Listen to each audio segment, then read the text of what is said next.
19절부터 23절 말씀이 본문입니다.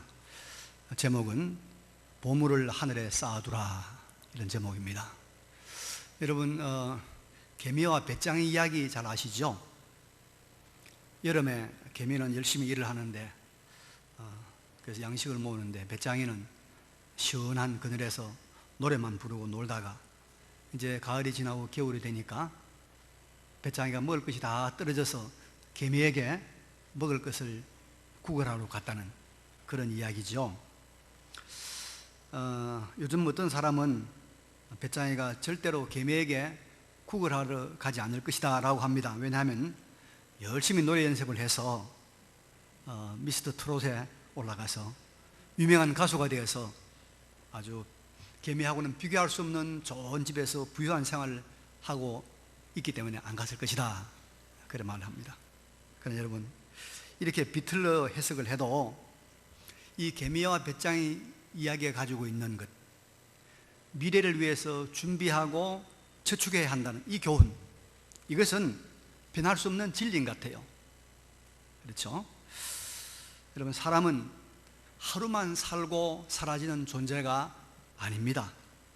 우리에게는 내일이 있고 내년이 있고, 그리고 또 젊은이들에게는 장년이 있고 노년이 있고, 또 우리에게 죽음이라는 미래가 있고, 그리고 또 우리의 손자, 손녀, 우리 후손이 있고, 그리고 또 우리가 영원한 미래가 있는 것입니다.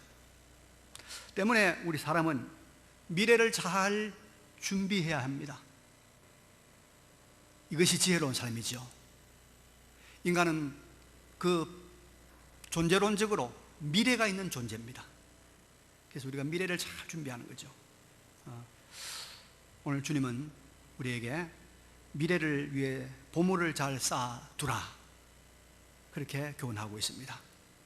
그래서 본문 19절 이하에 보니까 너희를 위하여 보물을 땅에 쌓아두지 말라. 거기는 좀과 동록이 해하며 도둑이 구멍을 뚫고 도둑질하느니라. 오직 너희를 위하여 미래를 위하여 보물을 하늘에 쌓아두라. 거기는 좀이나 동록이 해하지 못하며 도둑이 구멍을 뚫지도 못하고 또 도둑질도 못하느니라. 이렇게 교훈하고 계십니다. 여기에서 주님은 보물을 땅에 쌓아두는 식으로 미래를 준비하면 그것은 미련한 것이다. 그것은 다 없어지고 빼앗긴다.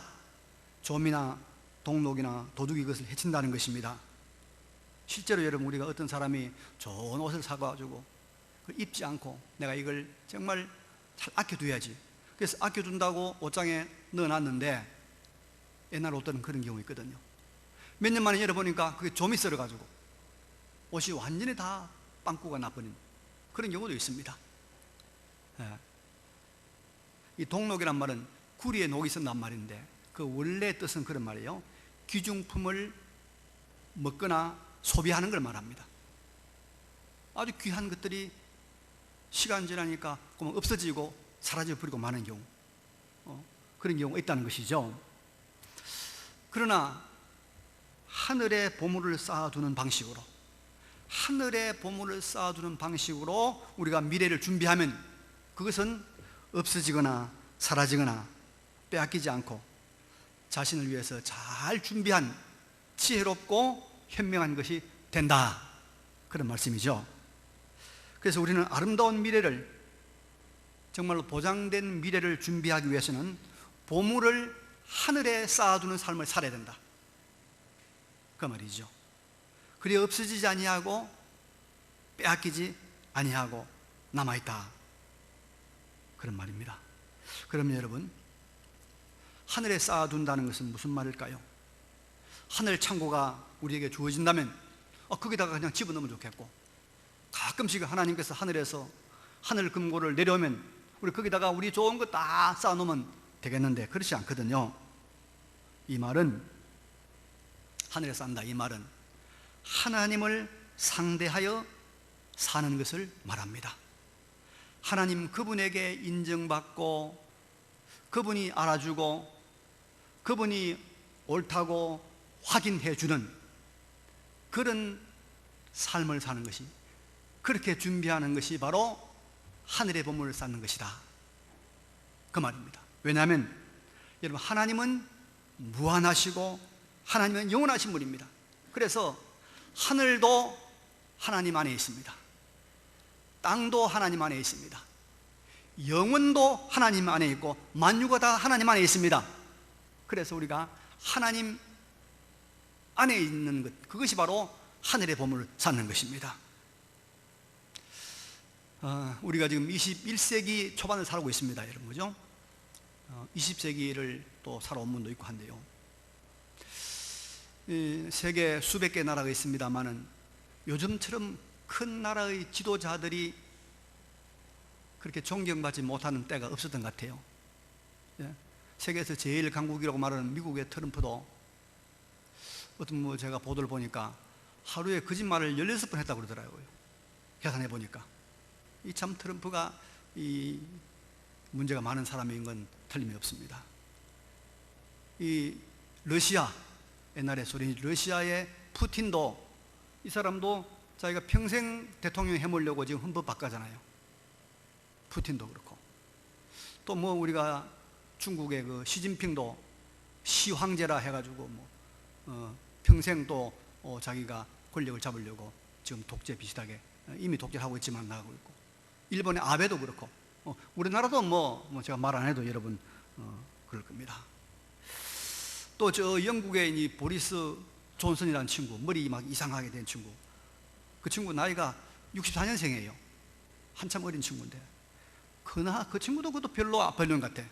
코로나 걸렸다가 또 나았잖아요. 우리 시대에 이 세계적인 지도자들이 정말 제대로 된 지도자가 잘 없는 것 같아요. 그런데 역사에는 여러분 가끔씩 정말 탁월했던 지도자들이 등장을 합니다. 우리 신약 성경을 기록한 헬라와 많은 관련이 있는 사람이 한 사람이 있습니다. 여러분, 마게도니의 알렉산더입니다. 이 사람 20살의 왕이 됐어요. 20살. 그래서 13년 동안 정복 전쟁을 했는데 이 유럽과 아시아, 인도까지 정복한 대단한 사람입니다. 그런데 이 사람은 정복이 중요한 것이 아니고 이 헬라어라고 하는 이 언어를 전 세계에 퍼뜨린 사람입니다. 그래서 신약 성경이 헬라어로 여러분 기록되어 있습니다. 헬라어는 이 유럽의 모든 언어의 기본이 되지요. 그리고 가는 곳곳마다 이 사람은 이 그리스의 철학이라든지 학문이나 이런 것들을 다 퍼뜨려서 사람들을 이렇게 문화화시킨 사람입니다. 굉장한 사람이죠. 그 사람의 스승이 누구냐면 그 유명한 철학자 아리스토텔레스입니다.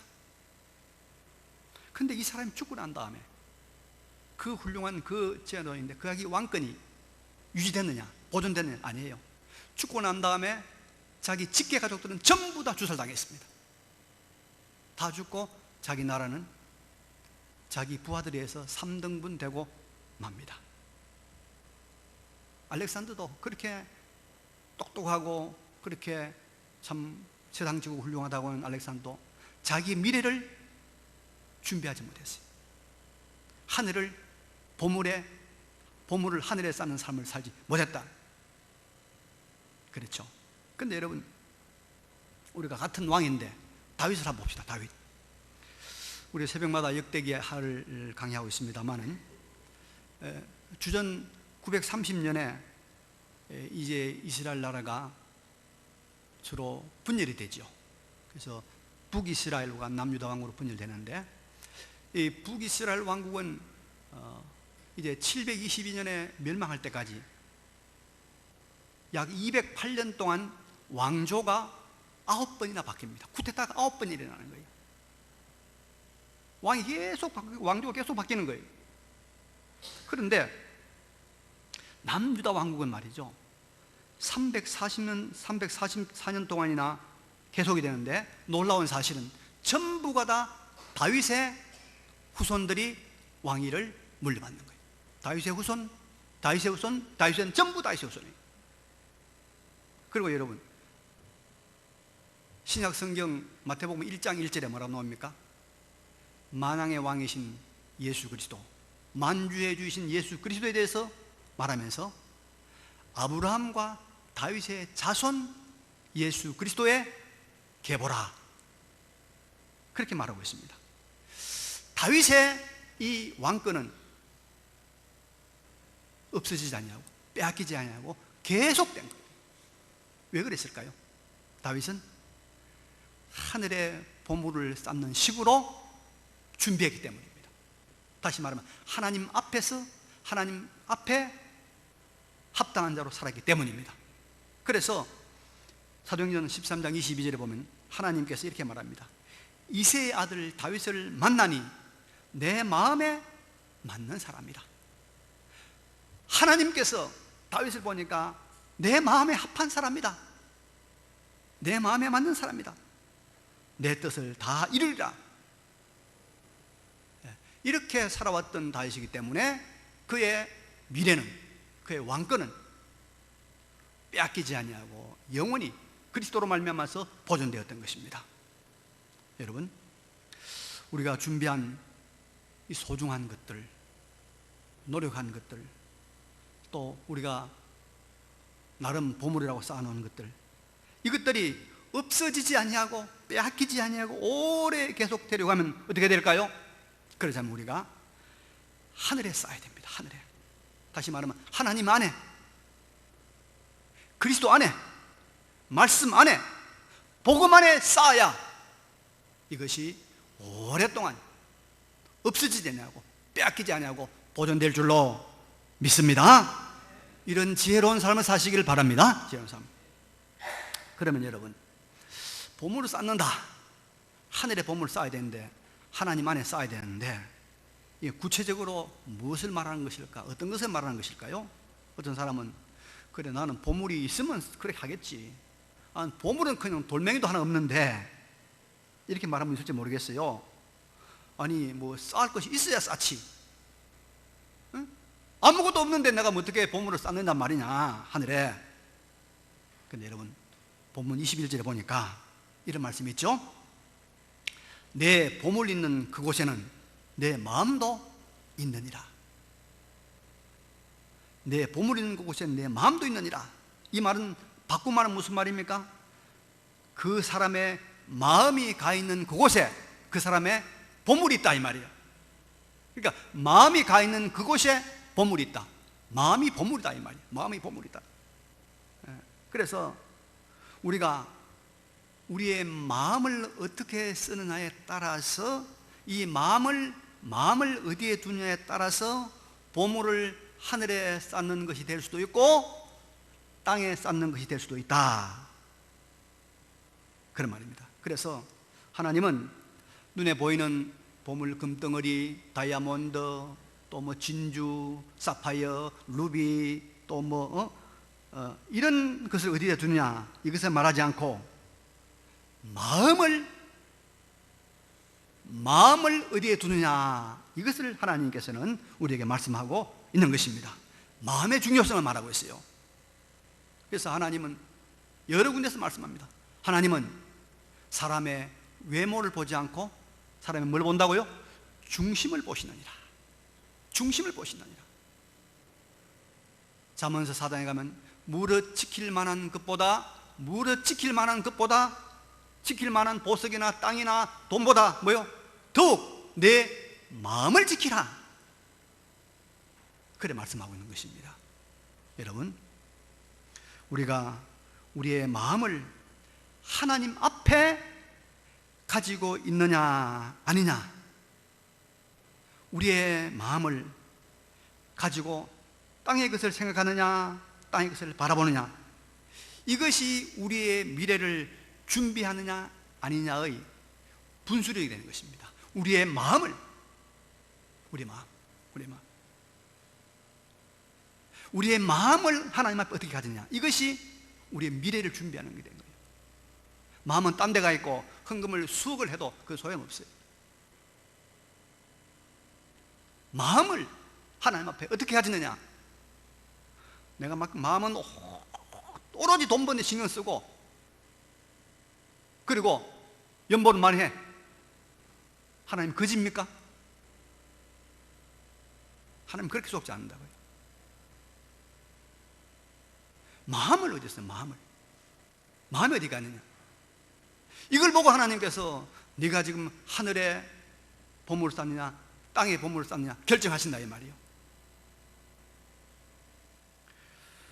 우리가 마태복음 6장에서 여러분 이 세 가지를 공부했어요. 구제, 또 기도, 금식. 이 세 가지는 참 중요합니다. 구제는 사람을 향해서 하는 참 중요한 것입니다. 여러분, 그래서 우리가 구제 열심히 해야 돼요. 열심히 얼마든지 조금씩이라도 해야 돼요. 두 번째로 하나님을 향해서 기도. 우리 1, 2, 3 운동 중에 뭡니까? 세 번째, 하루 3번, 일주간에 3번은 하늘을 우러러 하나님께 기도하자. 그리고 한 번은 예배 드리자. 교회 못 나오면 온라인으로 예배를 드리고, 2번은 우리가 믿는 형제들과 소통하자. 1, 2, 3 운동 아닙니까? 잘 하시는 줄로 믿습니다. 네. 그래서 하나님 기도하고, 그 다음에 금식은 자기에게 되는 자기 절제하는 거. 텔레비도 절제하고, 핸드폰 이것도 계속 만지면 절제하고, 자기에 대한 절제란 말이에요. 그런데 여러분, 주님께서 이 구제와 기도와 금식에 대한 가르침을 하시는데 그 가르침에 공통점이 있어요. 이게 뭐냐면, 이런 것을 할 때 그 마음의 중심을 사람을 보고 사람에게 보이려고 하지 말고, 제발 사람에게 보이려고 하지 말고 하늘에 계신 하나님을 바라보고 하나님께 보이려고 하라. 이것이 구제와 금식과 여러분 또 기도에 대한 가장 중요한 주님의 가르침입니다. 왜냐하면 사람을 보고 하는 것, 이걸 우리가 뭐라고 그럽니까? 외식이죠, 외식. 이것 땅의 것을 얻으려고 하는 것, 또 다른 말로 보물을 땅에 쌓는 것은 결국은 어떻게 됩니까? 결국은 도둑 맞고, 결국에는 좀 먹고, 결국에는 녹슬고 없어진다는 것이죠. 그러나 하나님 앞에서 하나님 보고 하늘의 보물을 쌓는 이 방식으로 한 것은 없어지지 아니하고 두고 유익한 것으로 작용을 한다. 그래서 우리의 마음을 항상 하나님을 상대해서 우리 마음을 하나님을 바라보고 하라. 이것이 바로 하늘의 보물을 쌓는 것이고, 이것은 없어지지 않는다, 그런 말입니다. 역대하 29장을 보면 유다 왕국의 12대 왕 히스기야 왕이 나오는데, 참 우리가 지금 새벽기도 이 사람을 살펴보고 있습니다만은, 이 사람은 왕이 되자마자 자기 아버지 선왕 아하스가 저질렀던 그 우상 숭배의 모든 그런 잘못된 것을 다 정리합니다. 그래서 영적 정화 운동을 합니다. 그래서 우상을 다 태우고 없애버리고, 그 다음에 성전을 깨끗이 하고, 그리고 이제 이스라엘 민족의 정체성을, 이스라엘 백성은 하나님의 백성이고 하나님이 구원한 하나님의 선민이라고 하는 것을 이제 확실히 하는 그 절기가 뭐냐면 유월절 절기입니다. 이 유월절 절기를 지켜야 되겠는데, 유월절 절기를 딱 지키려고 보니까 날짜가 안 맞는 거예요. 유월절 절기는 원래 히브리 달력으로 1월 14일부터 해야 되는데 1월 14일 지나버리는 거예요. 그러면 1년 후에 돌아온단 말이에요. 1년 동안 1년 동안 기다려야 되는 거예요. 1년 동안 이 정화운동을 이걸 해야 되는데 못한단 말이죠. 그래서 이 민족을 바로 하나님께 세워야 되는 열정을 가지고 이 히스기야가 그때는 2월 14일, 한 달이 지난 2월 14일에 유월절을 지킵니다. 날짜를 어긴 거죠.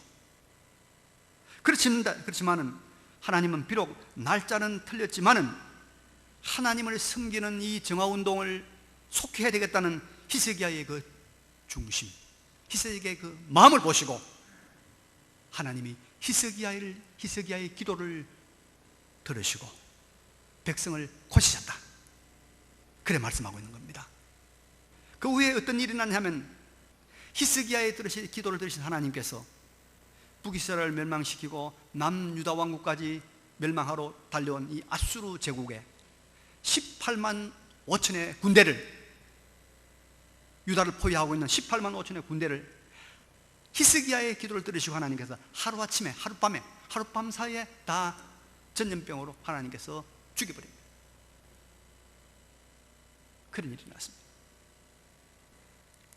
그래서 하나님께서는 우리의 뭘 보신다고요? 우리의 중심, 마음. 비록 날짜가 지났지만은 그 마음은 너무 간절하고 그 중심은 너무나 기특하기 때문에 하나님께서 그의 기도를 들으신 거예요. 하나님께서 그를 봐주시는 사람으로 삼으셨다는 겁니다. 여러분, 혹시 이런 말 들어봤죠? 기도가 쌓인다. 기도가 쌓인다. 예. 기도가 한 번 하고 나면, 지나고 나면 끝이 나는 것이 아니고 기도가 없어지지 않고 모인다, 그런 뜻이죠. 근데 그 말이 맞는 말입니다. 여러분, 우리가 하나님을 향해서 참 올바른 중심으로 기도를 하면, 진정한 마음으로 기도하면 하나님께서 그 기도를 다 기억하십니다. 사람은 잊어버립니다. 나이가 들으면 더 잘 잊어버립니다. 그러나 하나님은 기억력이 어때요? 변함이 없습니다. 하나님은 망각이 없습니다.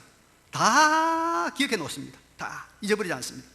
그래서 때가 되면 그 본인에게, 그 자손에게 은혜와 복으로 응답을 해 주십니다. 이걸 가리켜서 뭐냐? 하나님께 다 들으셨다가 때가 되면 하나님께서 응답해 주시는 걸 가리켜서 기도가 쌓인다, 그런 말 하죠. 쌓인다.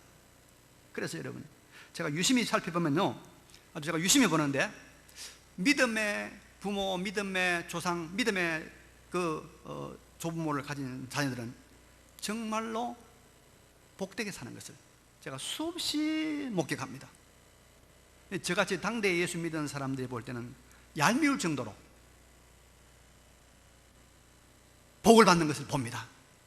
이것이 바로 여러분, 그 부모들이, 그 선조들이 하늘에 보물을 쌓아 놓았기 때문에 그런 것입니다. 믿으시기 바랍니다. 우리가 하나님을 향한 이 중심을 가지고 계속 우리가 기도하고 순종하고 하면, 이것이 뭡니까? 하늘에 보물을 쌓는 것입니다. 이것은 없어집니까? 없어지지 않습니까? 없어지지 않는다, 이 말이에요. 그래서 기도가 쌓인단 말이에요. 기도가 쌓인다. 어떤 가정에 큰 일이 발생했습니다. 집안이 망해가는 그런 큰 일이 생긴 것입니다. 그런데 그 집안에 예수 믿는 젊은 며느리가 있습니다. 힘없는 젊은 며느리가 무엇을 하겠습니까? 속으로 사랑의 하나님, 전능의 하나님, 살려주십시오. 하나님을 의지하는 마음으로 자기가 하는 일은 빨래밖에 없어서 빨래라도 열심히 해야 되겠다. 그래서 큰 빨래, 작은 빨래만 열심히 합니다. 그것이 그 집안에 부르닥친 큰 바람을 막을 무슨 힘이 되겠습니까? 많은, 그래도 하나님을 의지하는 중심으로 큰 빨래, 작은 빨래 열심히 하는 이 안쓰러운 모습을 하나님은 보시는 거예요. 보시는 거예요.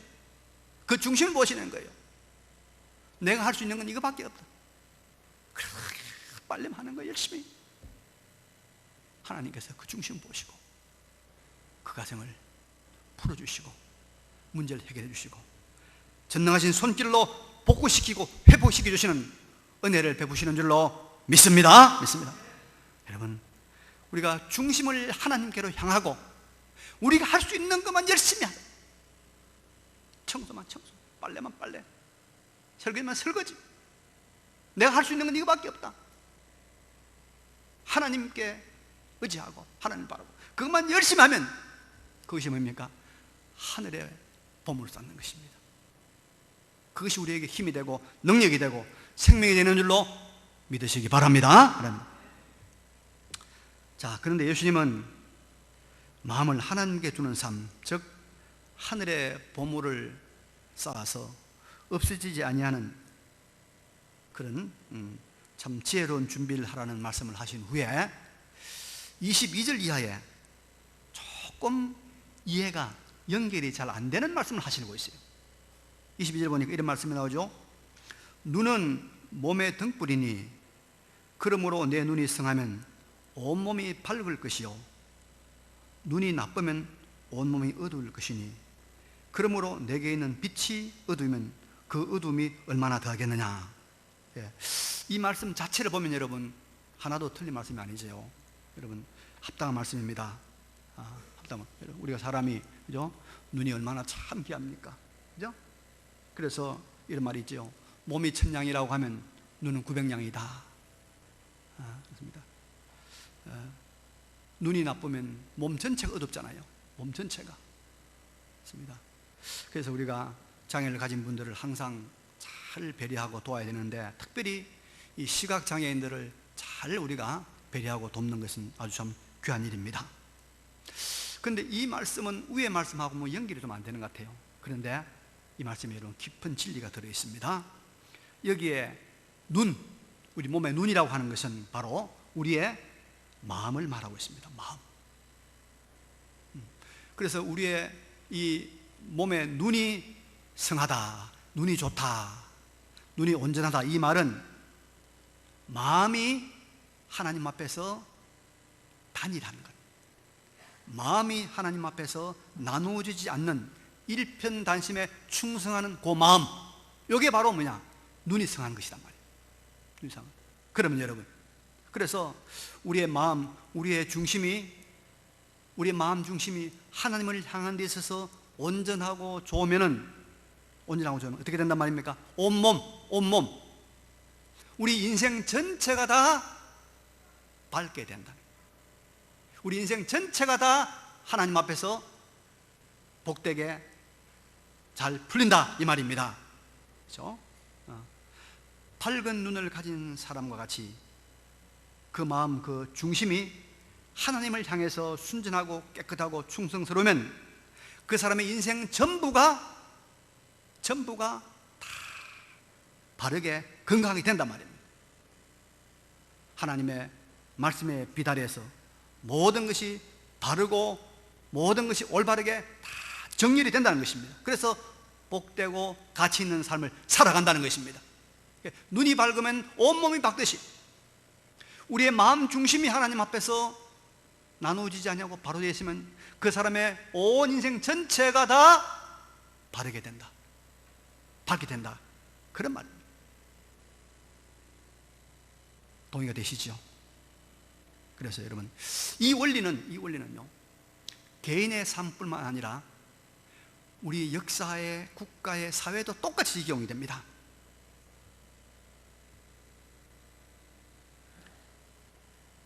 미국이란 나라는요, 미국의 나라는 청교도들이 세운 나라입니다. 영국에서 정말로 예수를 잘 믿으려고 하던 사람들이 핍박을 피해가지고 대서양을 건너가 세운 나라 미국입니다. 근데 그 사람들이 세울 때부터 그 나라는 기독교 정신으로 세운 겁니다. 그래서 여러분, 그 나라는요, 공립학교에서 학교에서 수업을 시작하기 전에 우리 신학교에서, 우리 뭐 성서대학에서 공부 시작에 항상 목사님들 기도하듯이 기도하고 시작이 되어 있어요. 기도. 공립학교에서, 초등학교, 중학교, 고등학교에서 다 모든 학교에서 법으로 기도하고 수업을 하게 되어 있단 말이에요. 그게 수백 년 내려온 전통입니다. 그런데 1963년도에 여러분 대통령이 누구냐? 미국 대통령이 케네디입니다. 케네디는 기독교인이 아니었습니다. 천주교인이었습니다. 암살당했죠, 이 사람이. 나중에 대통령 시대 이 미국 연방 최고법원에서 이걸 바꿔버렸어요. 종교자유법을 만들어가지고 인종과 문화의 다양성을 존중하는 미국은 타 종교를 갖는 청소년들에게 일률적으로 기도하게 한다는 것은 이거는 잘못된 것이다, 이렇게 법을 만들어버렸어요. 그래서 공립학교에서 기도를 못하게 해버렸어요. 1963년부터. 얼마 안 됐죠? 그래서 그 이후에 각종 예배는 말할 것도 없고 학교 내에서 이루어지는 모든 기도 모임 형태도 다 금지가 되었습니다. 그러나 많은 교육학자, 많은 사회학자들이 이때로부터 이런 진보주의자들의 의견을 받아들이는 그때로부터 미국은 급격한 문화의 타락이 이루어졌다는 거예요. 많은 청소년들이 윤리적인 울타리를 넘어서서 걷잡을 수 없이 타락했다는 거예요. 이게 교육 전문가들의 분석입니다. 성에 대한 관념도 역시 하나님이 주신 신성한 것이라는 이 차원을 떠나서 학교에서 공공연하게 콘돔을 나눠줄 정도가 됐다는 거예요. 이 눈이 어두워지니까, 교회가 어두워지니까 온 나라가 어두워집니다. 그래서 미국은 여러분 기독교국 아닙니다. 지금 우리가 속으면 안 돼요. 영국도 마찬가지입니다.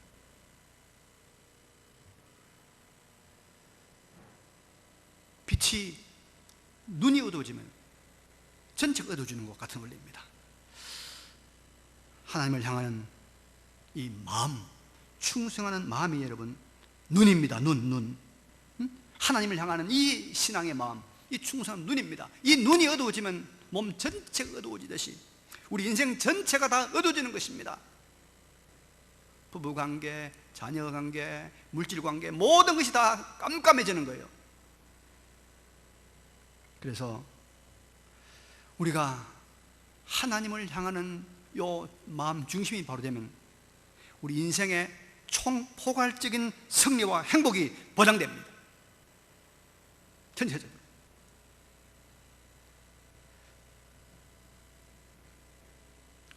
무한하시고 전능하신 하나님을 향해서 우리 마음이 모아질 때 전체가 다 밝아지는 거예요. 그래서 이것이 바로 뭡니까? 하늘의 보물을 쌓는 것이 되는 것이고, 이것이 미래를 잘 준비하는 것이 됩니다. 예. 이제 말씀을 정리하겠습니다. 여러분, 우리는 하늘의 보물을 쌓아야 빼앗기지 않습니다. 없어지지 않습니다. 이런 지혜를 가져야 됩니다. 하늘의 보물을 쌓는 것은 우리의 마음 중심이 무한하시고 영원하신 하나님을 향하는 것입니다. 우리의 마음 중심이 하나님을 향하는 것입니다. 그리고 우리가 이런 중심으로 살아가면 우리 인생 전체가 가치 있고 아름다운 인생이 됩니다. 온몸이 밝아지는 것입니다. 이 중심이 무너져 버리면 우리가 여러분 깜깜해지는 것입니다. 부딪히는 것입니다. 넘어지는 것입니다. 우리의 마음 중심을 하나님을 향하는 정말 영적 눈이 성한, 영적 눈이 밝은 우리 인생 되시기를 간절히 바랍니다. 이 말씀을 기억하시면서 잠깐 하나님 앞에 결단의 기도를 드리면 좋겠습니다. 기도하십시다. 걸어가시고 전능하시고